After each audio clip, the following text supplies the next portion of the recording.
cinta kepada Allah.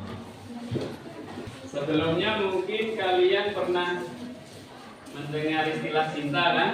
Nah, siapa yang tahu kira-kira arti cinta itu? Menyayangi. Oke, silakan Mbak. Boleh baca? Iya, boleh baca.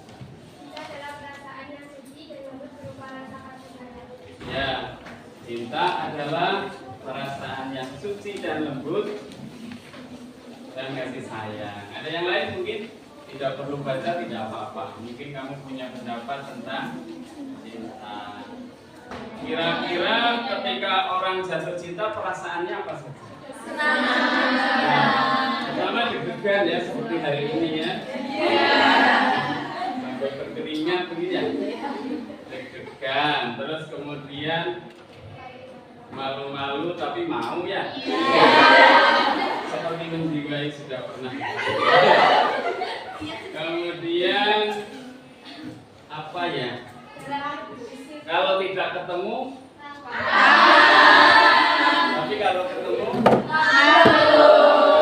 gimana ya?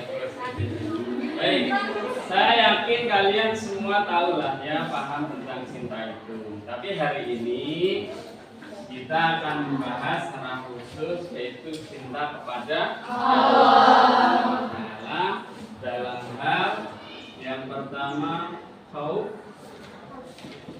kemudian yang kedua roja, dan yang ketiga tawakal.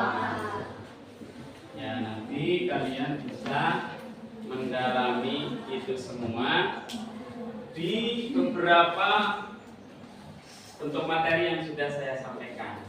Kalau kalian yang gaya belajarnya adalah auditori, berarti suka mendengarkan ya. Nanti link yang sudah saya bagi bisa didengar. Atau temanmu suruh baca yang keras di teks ini juga sudah mendengar ya. Oke, bagi yang visual berarti suka lihat-lihat, nanti bisa melihat media pembelajaran yang sudah dibagi di grup kelas. Yang itu bisa kalian tonton supaya bisa dipahami. Atau visual yang membaca juga boleh dari buku teks yang sudah kalian ambil dari perpustakaan. Terus yang ketiga kinestetik, berarti kalian yang suka aktif. Jadi belajar sambil mencari pengalaman, sambil Anda melakukan sesuatu.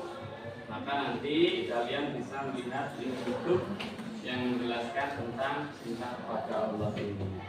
Begitu ya anak-anak sekalian.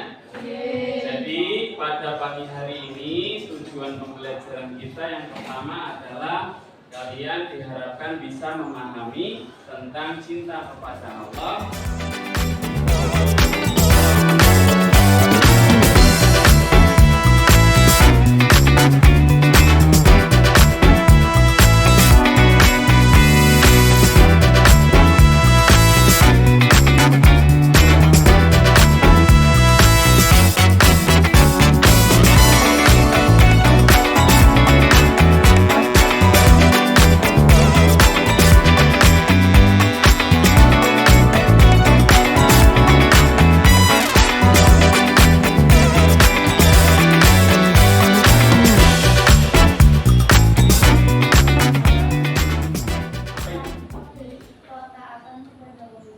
Ya, dampak dari ketaatan kepada Allah Subhanahu wa Ta'ala. Jadi kalau kalian melihat ya orang-orang di sekitar kalian taat kepada Allah, mengutamakan sholatnya dan sholatnya itu di awal waktu, maka itu sebagai salah satu tanda bahwa yang bersangkutan memiliki khauf atau takut kepada Allah Subhanahu wa Ta'ala. Jadi ketaatannya itu terlihat sangat jelas dalam kehidupannya sehari-hari. Mungkin puasa saja tidak hanya yang wajib, tapi sunnahnya juga diamalkan. Sholatnya tidak hanya yang fardu, tapi yang sunnah-sunnah juga didirikan. Kalau sholat tidak sekadar dikerjakan ya, ingat ya Bu ya. Jadi kalau sholat itu harus mendirikan sholat. Apa maknanya mendirikan? Bedanya dengan mengerjakan? Ya, kalau mendirikan itu berarti secara hakikat sholat kita tidak hanya pada saat sholat saja, tapi di luar sholat pun kita tetap khusyuk, ya, tetap zikir kepada Allah dan juga tetap berusaha menjaga diri dari hal-hal yang dilarang oleh Allah Subhanahu wa Ta'ala. Jadi itulah orang yang takut sama Allah. Jadi ciri atau tanda pertama adalah dia memiliki ketaatan yang luar biasa kepada Allah Subhanahu wa Ta'ala. Lagi ngobrol kesana kemari, oh sudah zuhur, ayo kita sholat. Nah itu ciri orang taat, orang yang taat dan orang yang takut sama Allah Subhanahu wa Ta'ala. Mata terpejam, kalau sudah silahkan dinikmati menghirup oksigen dan mengeluarkannya juga. Jangan ngos-ngosan, dibuat rileks, ya, dibuat rileks. Jadi dinikmati, dirasakan, dihirup. Kalau sudah ditahan, terus nanti dihembuskan lagi, gitu ya. Rasakan ada udara yang melewati rongga hidungmu, kemudian masuk ke saluran paru-paru.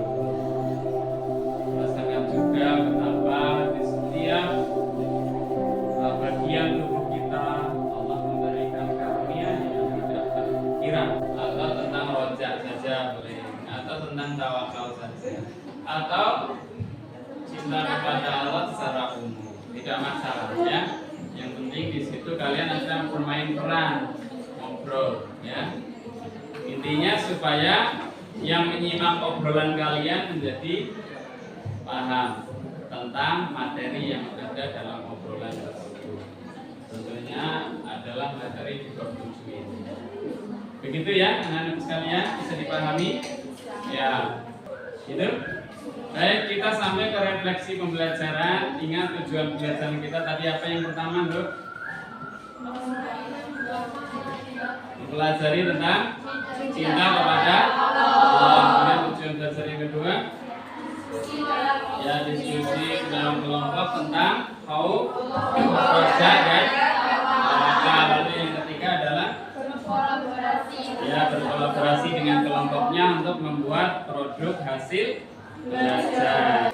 Mungkin itu yang bisa kita bahas pada kesempatan siang hari ini.